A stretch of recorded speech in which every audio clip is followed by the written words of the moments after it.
Division of Investment Management. Today's panel will consist of 4 special counsel of the division. On my immediate right is Howie Halleck. On his immediate right is Arthur Brown. To his immediate right, Glenn Payne. And to Glenn's immediate right, Mark Goldfuss.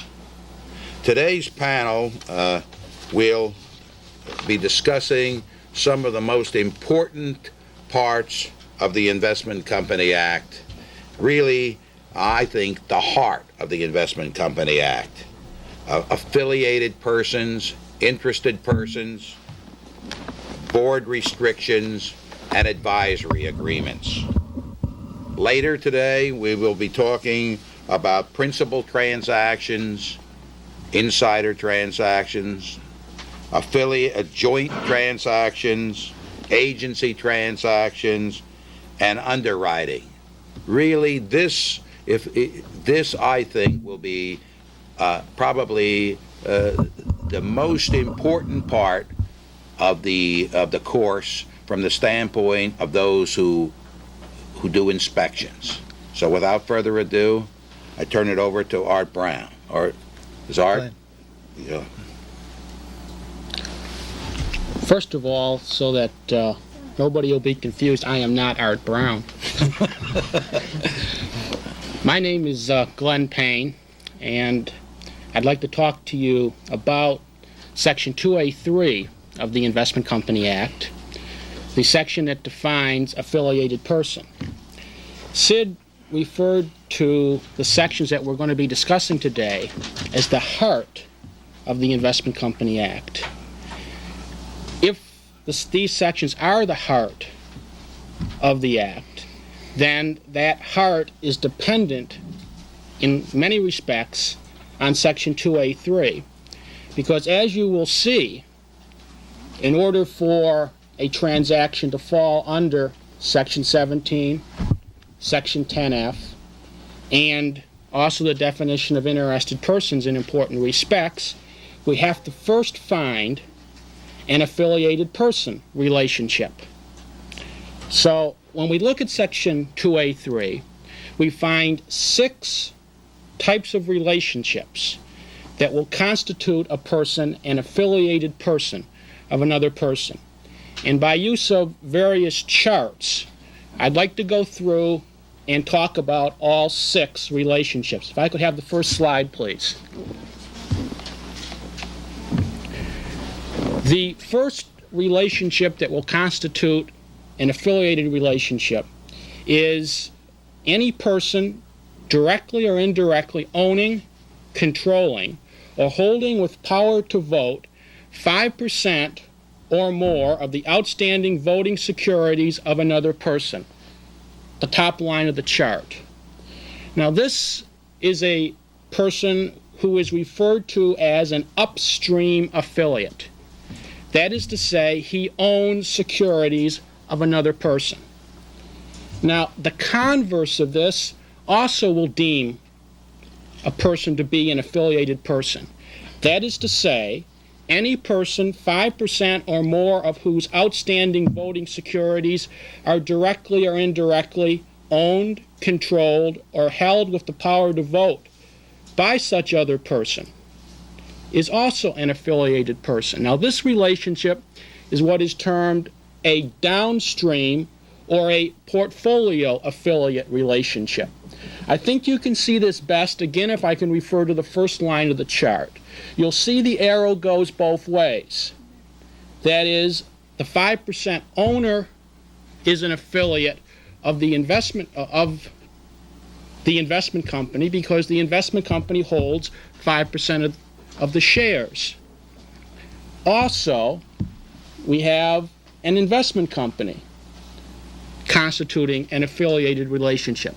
It's important to note, as I say, that the affiliation goes in both directions. Now, these arrows are very important when we get to a later discussion. So we call this the arrow going both ways in that relationship. So it is important, if you're copying it, make sure you have the arrow going both ways. Okay? Now, there was serious debate as to whether or not the downstream affiliate should be an affiliate for purposes of 2A3. Now, there's a number of law review articles that used to deal with this question.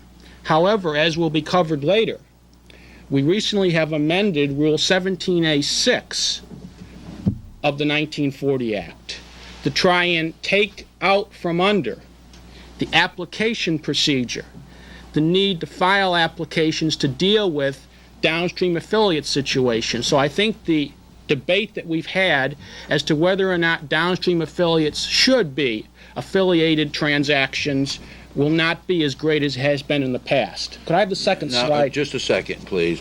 When Glenn says downstream affiliates, he's talking about downstream affiliates of the investment company.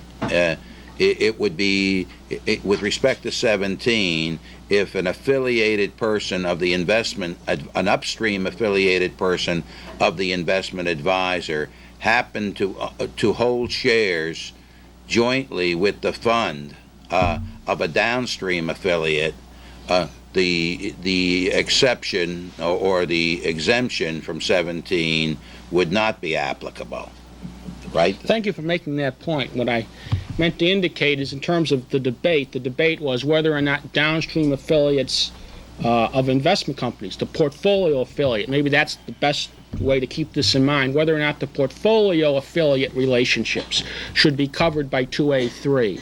And as I say, this has been tried to deal with by the amendment of 17A6, but all other downstream affiliate relationships, that they would continue to exist and be analyzed as they have been in the past.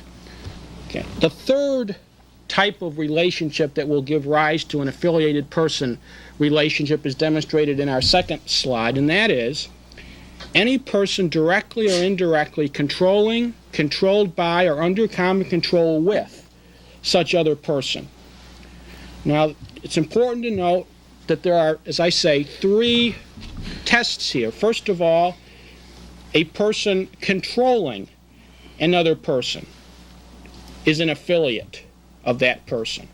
Secondly, a person controlled by another person is an affiliate of their control party. And two entities that are under common control by a third party would also be affiliates of each other by virtue of the common control relationship. As I say, I think if you look at it as the triangle type of relationship, this point comes across fairly clearly. Notice the arrows in all parts of the triangle are going both ways. In other words, there are affiliated relationships from A to B, and from B to A, from A to C, and from C to A, and because of the common control between B to C and C to B, the arrow is going both ways. In other words, they're affiliated persons of each other. Therefore, we have made the arrows go both ways. The key question for purposes of determining this type of affiliate is whether or not a control relationship exists. Now, control is defined in Section 2A9 of the 40 Act, and it's defined to consist of the power to exercise a controlling influence over the management or policies of a company, unless such power is solely the result of an official position with such company. Now, the definition of control sets forth three rebuttable presumptions. First, that a person who owns beneficially, directly or indirectly, or through one or more controlled companies, more than 25% of the voting securities of a company is presumed to be in control of that company. So if you find either a company owning directly or through controlled companies more than 25% of the voting securities of a company, then under 2A9 you can presume that entity or individual to be a control party of that company. The second presumption is that any person who does not own more than 25% of the voting securities of a company is presumed not to control that company. The converse of the first. The third presumption is that a natural person is presumed not to be a controlled person. So in other words, if you're an individual, you are presumed not to be controlled by another entity. Now, one question that has come up is, what do we mean by directly or indirectly holding 25% of the voting securities? Let's take a hypothetical. Let's assume that a family consisting of husband, wife, 2 children. Each of these 4 individuals owns 10% of the voting securities of Company A. The obvious question is, are any or all of these individuals to be deemed control parties of Company A? For purposes of applying the 25% test in 2A9, we look to the substance of the transaction. By that I mean we have to look at the facts of each particular transaction. Now, if these 4 family members were acting together to determine the policies of this company, so that together that they were determining the day-to-day affairs of the company, then we would aggregate their voting interests and we would deem them to be control parties. On the other hand, if the 4 individuals were totally separate, that they were not acting with one another, that the husband and wife were not voting their shares together, that they were not acting together to influence the policies of this company, and that also the children were not acting together, that there was no joint action, if you will, then we would not aggregate the 10% interests, and we would say that there was no control relationship. The important point to remember is that for purposes of applying the 25% presumption, and indeed for purposes of determining whether or not an individual is a control person for purposes of 2A9 in general, that we examine the facts of each transaction separately, and that we only assert control when in fact we find a control influence being exercised. Now, in addition to the presumptions, we have a hearing procedure set forth in Section 2A9 to determine whether a control relationship exists. You remember when I talked about these presumptions, I referred to them as rebuttable presumptions. I'm sure everybody knows what the concept of rebuttable presumption is in the law. The point is that we can have a hearing before the commission, either by way of filing an application for an order that an individual is or is not a control person, or some other way that the hearing would result. Perhaps it would be an issue in another type of proceeding, and we would then determine whether or not there was sufficient day-to-day activity of an individual so that that individual should properly be determined to be a control person. Now, I see we have the third slide being shown, and the purpose of the third slide is again to try and emphasize this point that for purposes of applying 2A9, we try to look at the substance of the transaction.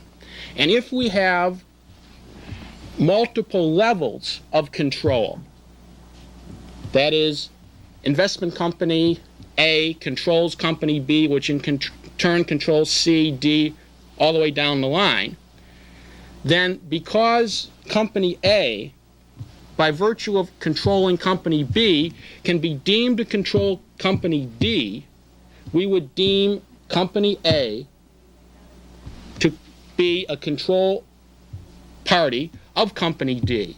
And on the other side, Company D would be under the control of Company A. The so-called collapsing multiple levels of control. Now, Are there any questions? Here, I think that this is just a realistic approach to this, and the reason this is important, as you will learn later, that most of our restrictions against affiliated transactions only go 2 steps: against an affiliated person or an affiliated person of an affiliated person. So if we use that rather strict structure, we would find that B is an affiliated person of A, C is an affiliate of an affiliate, meaning an affiliated person of B, which is an affiliated person of A, and D would be an affiliated person of C, which is an affiliated person of B, which is an affiliated person of A. So therefore, if you took that structure, then D could, if A was the investment company, then conceivably, or let's put it this way, if D was the investment company, then A would be too many steps away to be caught by the statute. But if you collapse it and say A controls D, then the restriction applies to A. But if you go through each of the steps and say an affiliate of an affiliate of an affiliate of an affiliate, you're lost. The statute loses you. But you collapse the relationship because that's the realistic thing to do. Because A really does control D through through the intermediate steps. And that's and in many instances it takes a bit, particularly in enforcement cases and in interpretive cases, it takes some ingenuity here to see what really is happening. And I can't emphasize that enough. Look to see what is really happening. What is the real relationship here? Don't be confused by intermediate relationships, which really are immaterial. Look to see what the real relationship is between the 2 parties that you're considering. And again, that is what, for purposes of the control part of 2A3, what we are looking at. We're trying to get to the heart of the transaction. Who is controlling whom? And as I say, as the slide 3 demonstrates, if we can say that a control relationship exists, even though the relationship may exist at multiple levels, then there would be the same reason to say that we should apply that to find an affiliated person as there would be to simply say at the first level that A and B should be deemed to be affiliated. Referring back to the point that 2A3 has a procedure for a hearing to determine control, it might be worthwhile to refer to a couple of releases to demonstrate exactly what this hearing procedure involves and the type of factors that we look at. You mean 2A9, don't you? Thank you, Sid. I obviously mean 2A9. The first case I would refer you to is Investment Company Act Release number 8444, dated July 31, 1974, entitled In the Matter of Akmar Corporation. Now, this was an application filed under Section 3B2, which you've covered previously, requesting an order declaring that Akmar should not be deemed to be an investment company because it was primarily engaged in a non-investment company business through a company that it had control over. However, because of the fact that it held only 10% of the voting securities of this second company, in addition to filing the 3B2 application, ACMAR also had to have a determination under 2A9 that it was a control person of this other company. That's what I referred to, the fact that these control questions can come up in the context of other types of proceedings under the Act. Now, as the release indicates, the Commission did issue a notice of this application and ultimately an order granting the 3B2 application, but only after finding and entering an order also under 2A9 that ACMAR was a control person of this second corporation. In entering that order, the Commission looked at such factors as the fact that ACMAR had 4 out of 5 of the directors of this second corporation, the fact that it was ACMAR's personnel that influenced and indeed made the key business decisions of this second corporation, and that because of these factors that established that ACMAR was in the day-to-day control of the second corporation, an order, as I say, was entering, finding a control relationship even though it held only 10% of the voting securities of this company. Now, looking at the other side of the hearing procedure, I would refer you to the release, Investment Company Release 8415, in the matter of Hartwell and Campbell Fund, Inc. Now, this was a situation where an individual held approximately 30% of the voting securities of the investment advisor to Hartwell and Campbell Fund, and he desired to transfer this 30% block to a third party. However, as we will see later, if this block of stock was viewed as a controlling block of stock of this investment advisor, this would act as an assignment of Hartwell and Campbell's Fund's investment advisory contract. In order to prevent that, an application was filed requesting an order under 2A9 that the individual in question would not be deemed to be a control party of the investment advisor, even though it held this 30% block. Again, as the release demonstrates, an order was entered stating that there was no control relationship. The factors that motivated this decision was that, notwithstanding this individual held 30%, there was another block of stock involving over 60% of the investment advisor. And this 60% block was the block that determined the day-to-day policies of the advisor. And indeed, the 30% individual had conflicted with the holders of the 60%, so that 1 year prior to the desire to transfer the 30% block, he had been forced to resign his official positions with the investment advisor. At that time, he also resigned as a director of the fund.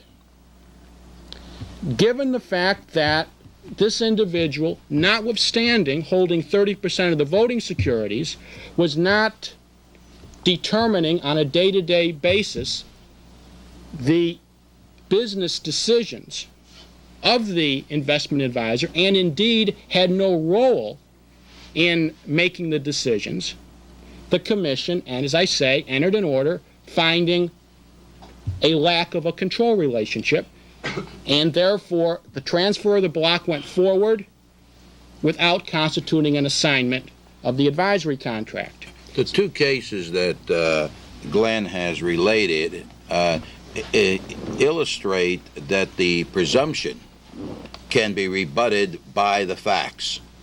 In other words, these are, as the statute says, rebuttable presumptions. And here, in this latter case, the presumption was that a 30% holder owning more than 25% of the voting securities was a controlling person.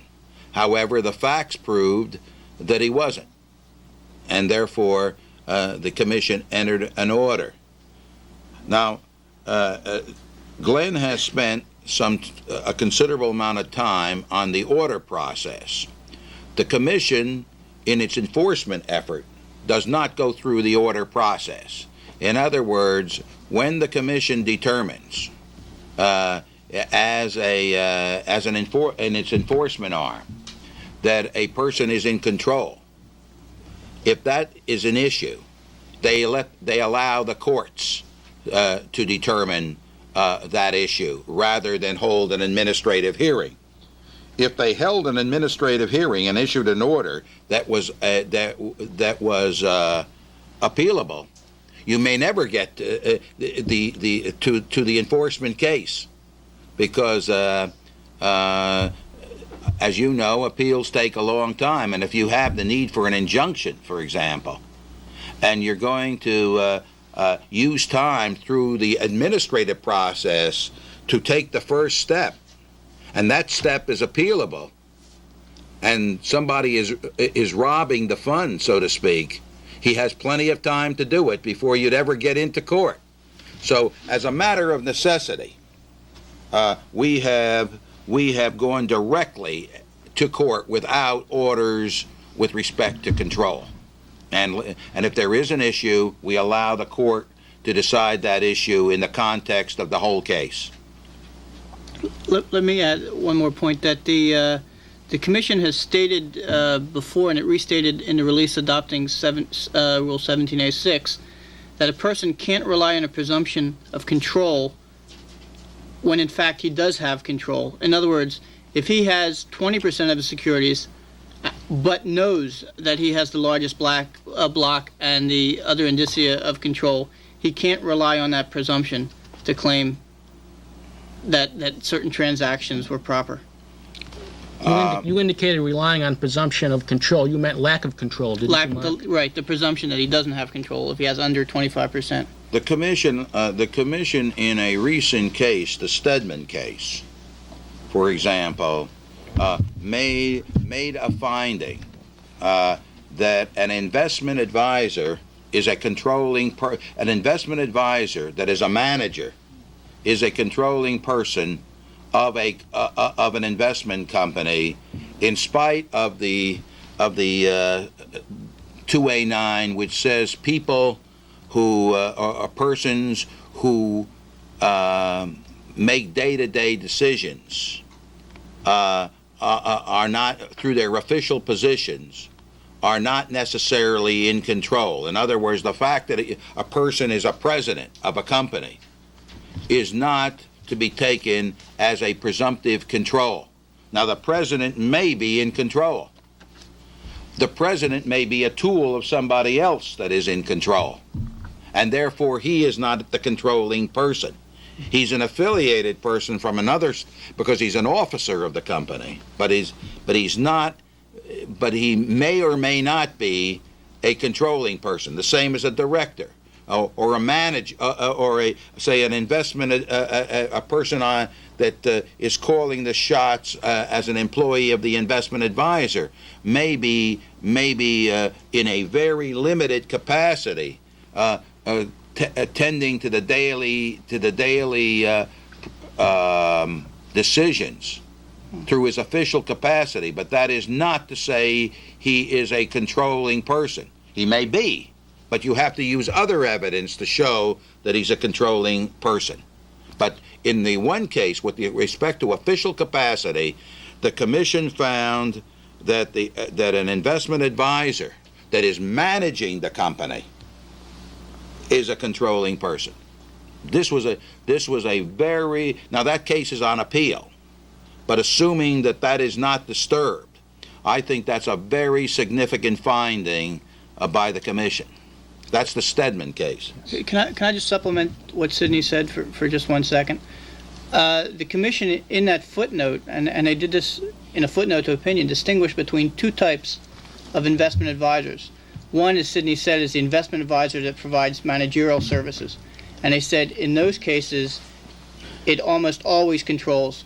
And they came very, very close to per se test, and you can basically say it is a per se test. The other type is the investment advisor that only tenders investment advice, and that may or may not be accepted by the board of directors or whoever makes the investment decisions. That is an extremely rare case where it happens in most instances is in the situation of a sub-advisor, and we've never held a sub-advisor to control anyway. There may be some further support for the Stedman conclusion by the Commission in the recent district court opinion, I believe, in the Sun Oil Becton-Dickinson case, where one of the defendants in the SEC action and a defendant in the private litigation, all of which were consolidated, was the investment advisor manager of Chemical Fund and several other mutual funds. And in the action under the 40 Act, which was brought against that manager, the court did talk about the manager being in control of the fund for purposes of finding a violation. We've spent quite a bit of time on this control relationship of 2A3 because I think of all the 6 relationships in 2A3, we get more questions on the control relationship than any other. And I think, just to bring this point home, if we examine again another couple of hypotheticals, we'll see how the first 3 relationships really run together. Take the following question. You have Company A, and Company A is or is not an affiliate of the investment company, where the investment company owns warrants, rights exercisable for, or non-voting securities convertible into more than 5% of the company's stock. Now, you remember when we talked about the first 2 tests, that is, owning more than 5% of securities and having more than 5% of your securities owned by a company. We specified that that comes into play when we're talking about 5% of voting securities. So when the question comes up as to what if the ownership is of non-voting securities or securities convertible into voting securities, in applying 2A3 to determine, as Sidney said, whether or not in substance there is an affiliation there, we look to see whether or not we should assert that the party holding the non-voting securities is in a control position. If there are sufficient facts that would lead us to conclude that a control relationship may exist, we would assert the affiliation. However, if we felt that there was not a control relationship there, we would not assert the affiliation, simply because more than 5% of non-voting securities were held by a given individual or company. The second example I would quickly give you is whether or not, again, Company A is an affiliate of an investment company or companies, because more than 5% of Company A's voting securities are held by more than one investment company in the same complex. And by that I mean companies with the same investment advisor, principal underwriter, or interlocking directors. Again, the 5% test goes to see whether or not a 5% voting interest is held by a particular company. And therefore, if all we had were 5.1% of the voting securities of Company A held by an investment company complex consisting of 20 investment companies, there would be no reason to assert an affiliation, and we would not assert the affiliation. However, if that same investment company complex held sufficient securities in that company as to be a control person of that complex through the investment advisor, through the principal underwriter, or through the interlocking directors, then because of the existence of the control relationship, we would assert affiliation.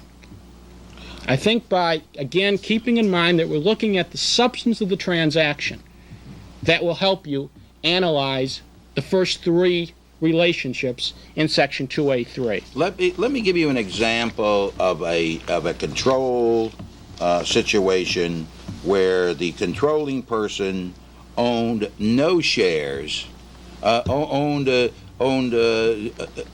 no shares. I say no shares. Owned shares of the company, but way below the presumption. The presumption of 25%. When Fund of Funds, IOS, controlled by IOS, was going strong, they would go into moderate-sized investment companies into the United States, and they would invest $1 or $2 million worth of securities, which in many instances were below 25%. And they came out and indicated that they were not going to vote that stock. They didn't wish to control the stock at all, control the company at all. But they started to suggest very, very, not too subtly, where the fund should send its brokerage. And since they would take out $3 or $4 million, the threat of redemption was enough to control the investment company's brokerage. This would be a good example of where the presumption of control was not there, but where actual control was being exercised. I think now, we've demonstrated. Yes, Tom? I just wondered, am I correct in reading this if, for instance, a 5% block of stock was put in a voting trust, both the owner of the securities and the trustee of the trust would be affiliated persons? Yes. The question is whether or not if a 5% voting interest was held in a voting trust, whether or not the trustee of the trust and the beneficial interest of the trust would be deemed to be affiliated persons. The answer is yes, we would deem both to be affiliates. Obviously, the statute here, as you know, has a cleansing, if you will, a prophylactic effect. Well, we don't know. Here it says owning, holding with the power to vote, and you have one person owning and the other person holding with the power to vote. So you have two affiliated persons from one block of securities. Any other questions before we go on to the other relationships that give rise to an affiliated person status? Okay. The fourth relationship, as is demonstrated by the slide, is any officer, director, partner, co-partner, or employee of another person. Now, this is referred to as the lateral affiliation and is based on the individual's status as officer, director, partner, co-partner, or employee. The important point to note here is, as the slide demonstrates, that the affiliation only goes in one direction. Now, there's one slight error in that chart. It's impossible to be a co-partner of a person without that person being a co-partner of yours. So with that this is correct with the possible exception of the partnership. You can't be a partner of somebody without that other person being a partner to you. That's right. That's why you notice when we went through, it's partner or co-partner. Both are in the statute. So if you are a partner, you would then be an affiliated person of the partnership, but because there's also a co-partner, you would be an affiliated person of your fellow partners. That's an important point, and again, for purposes of applying Section 2A3, this D should be kept in mind. Now, while we're on the partner situation, one question that has come up, and it's coming up with more and more frequency, is whether or not a limited partner is an affiliated person. The reason it's coming up with more and more frequency is because we're seeing investment companies being organized as limited partnerships, and we're seeing investment advisors, underwriters, broker-dealers, etc., also taking the form of limited partnerships. So the question is a limited partner a partner for purposes of applying the affiliation test? While the division has not taken and stated a firm final position on the issue, what the division has said is that when you find a limited partner relationship, that there is a reason to assert an affiliation, that you think the regulatory provisions, which I began my discussion by saying are often dependent upon an existence of an affiliation relationship, that when you want to apply, and there's a reason to apply those regulatory provisions, that we reserve the right to assert that a limited partner does constitute an affiliated person for purposes of 2A3. I think I've stated our position on this, haven't I said correctly? Yes. Here, the first thing, don't be confused by nomenclature. You can call, as I said a day or so ago, you can call a horse a zebra, but it doesn't make it so. And you can call a person a limited partner, but that doesn't make them a limited partner.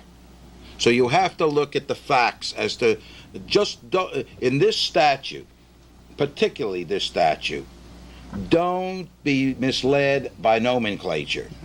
And I think that obviously, if a limited partner in an isolated case was only a substitute for a common shareholder, we might take the position, either by rule or by no action, that person is not an affiliated person.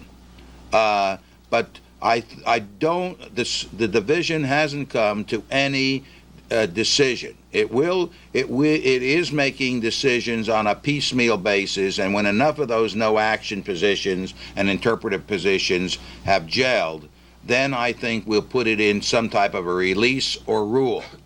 But until that time, don't assume anything. Look at the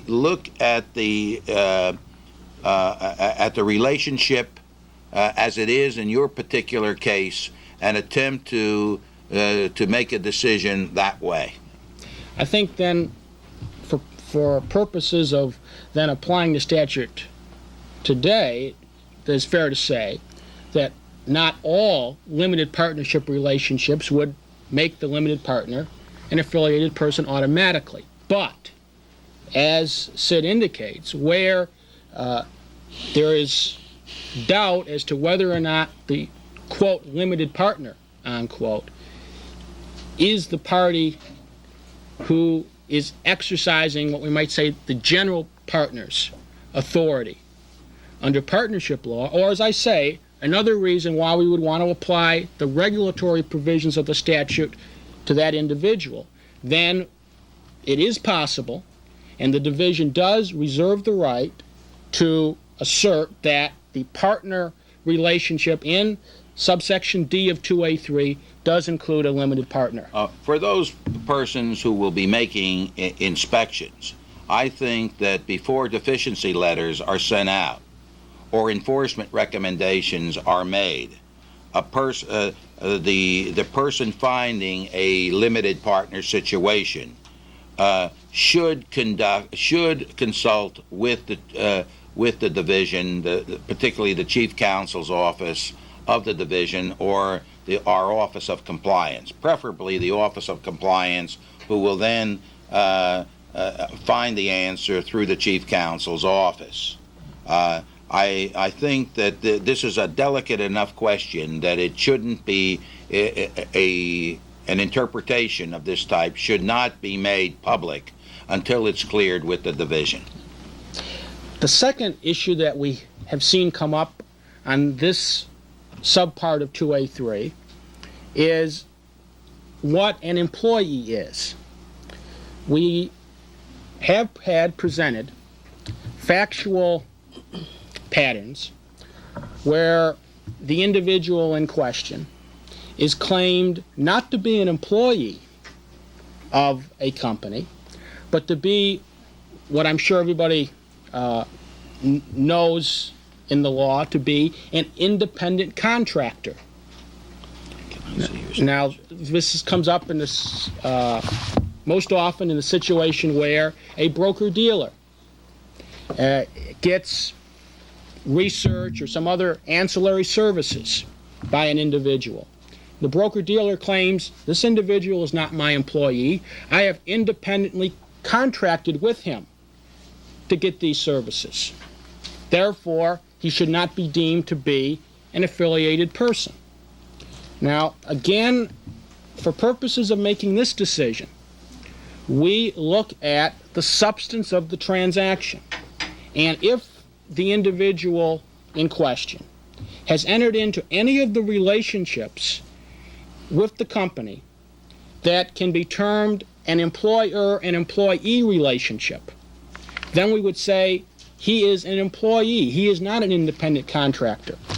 Let me give you an example of this. IDS, who has on its sales staff literally hundreds of people, considers all of these people to be independent contractors. Now, it's done that simply to avoid withholding taxes and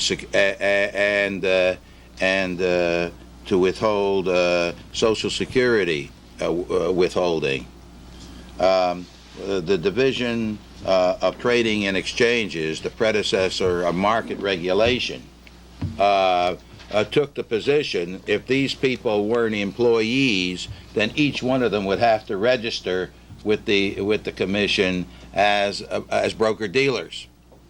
And it was obvious that that these people were being supervised. They were being told what territories they would have.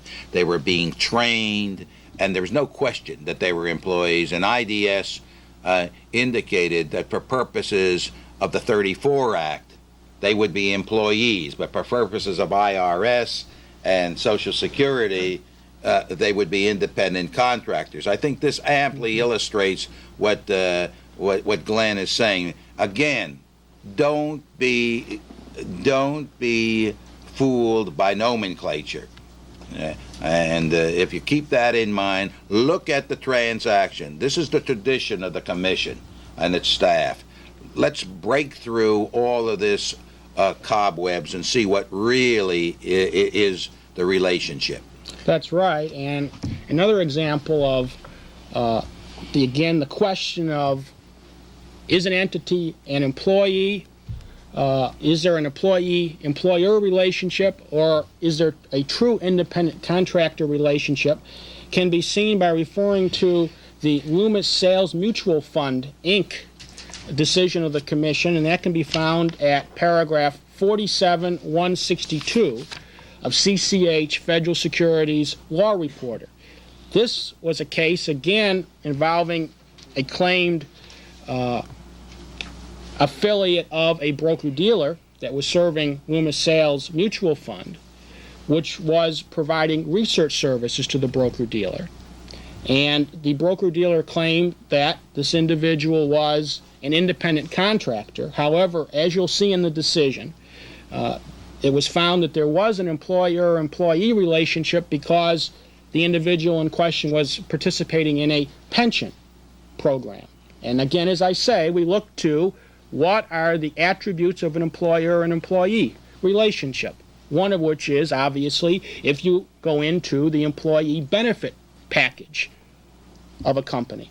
As I say, I think this case will demonstrate fairly clearly the types of things we look at here. Let me interrupt for just a second to say that we have taken in no action correspondence a position that the question, when it's very close, of whether someone's an employee or an independent contractor is a matter of state law.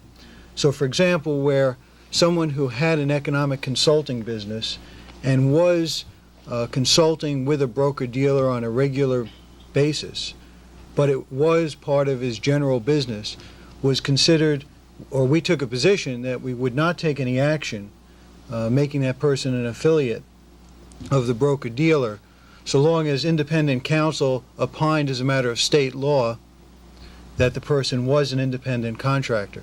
There, I think we were willing to rely on the opinion because based on the facts that were presented already, there did seem to be none of the traditional employer-employee relationships.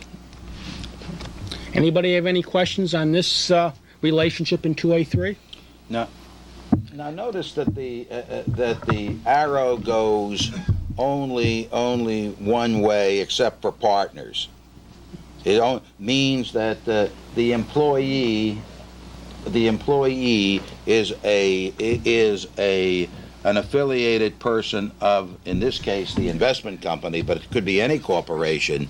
But the investment company or the corporation is not an affiliated person of the employee.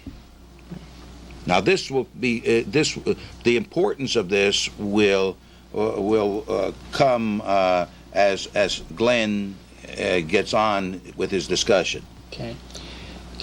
The fifth relationship in 2A3, which the next slide demonstrates, is if the other person we're talking about is an investment company, any investment advisor to that company or a member of the advisory board of that company is an affiliated person of that company.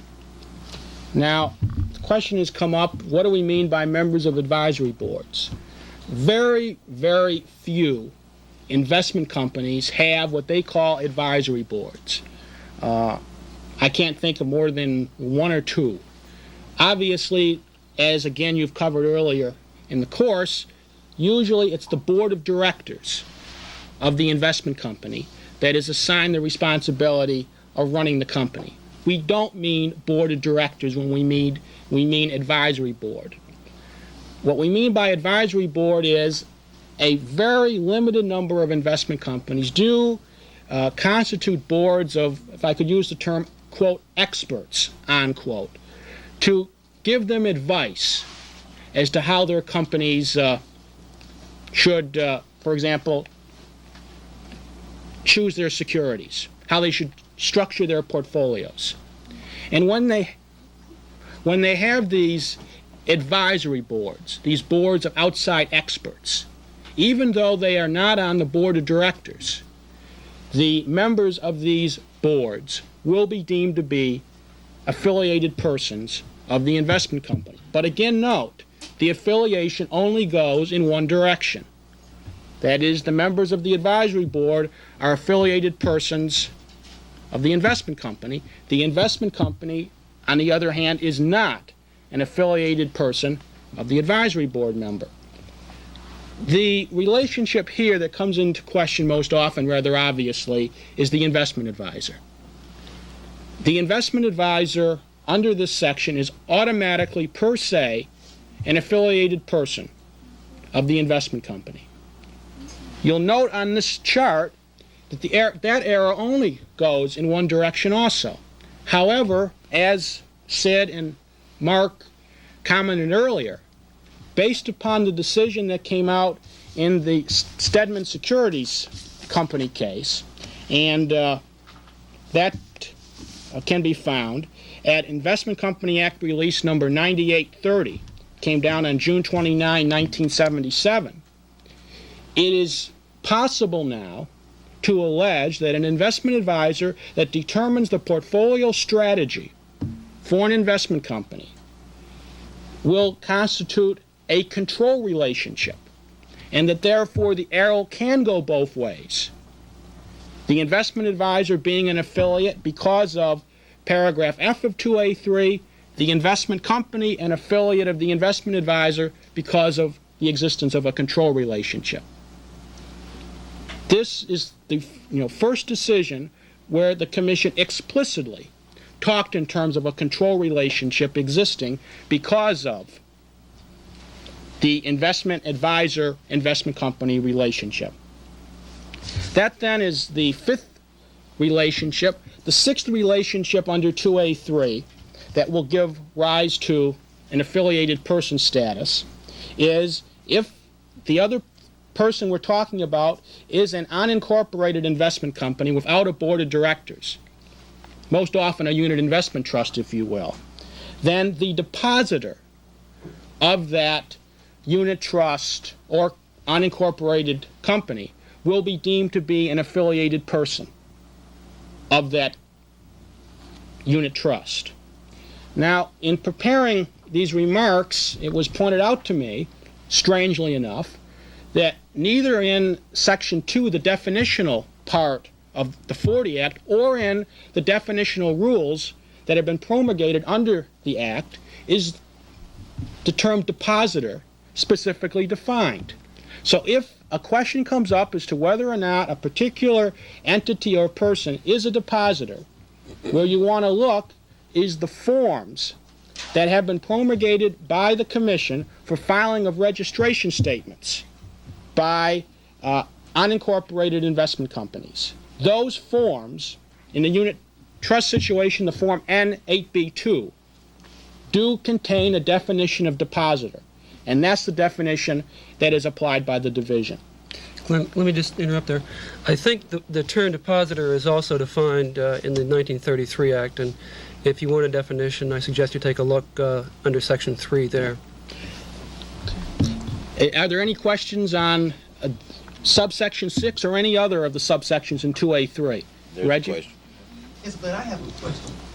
In light of what you said was the holding in the Stedman case, doesn't that seem to contradict what you said earlier on about funds in a complex not necessarily being affiliated persons under Section 2A3 of the Act? Very good point. It would seem to me that if the investment company under Stedman would be under control of the investment advisor, then any fund within that complex would be under common control of the investment advisor, and therefore the fund themselves would be affiliated persons under Section 2A3. The question generally is, and it's an excellent one, as to whether or not the Stedman decision holding an investment advisor to occupy a control position to the investment company conflicts with the statement that simply investment companies in a complex having the same investment advisor holding more than 5.1% of the voting securities, not necessarily being affiliates. Reggie, you remember when I talked about that, I limited that to simply saying the voting security point. And we're only talking about holding of voting securities.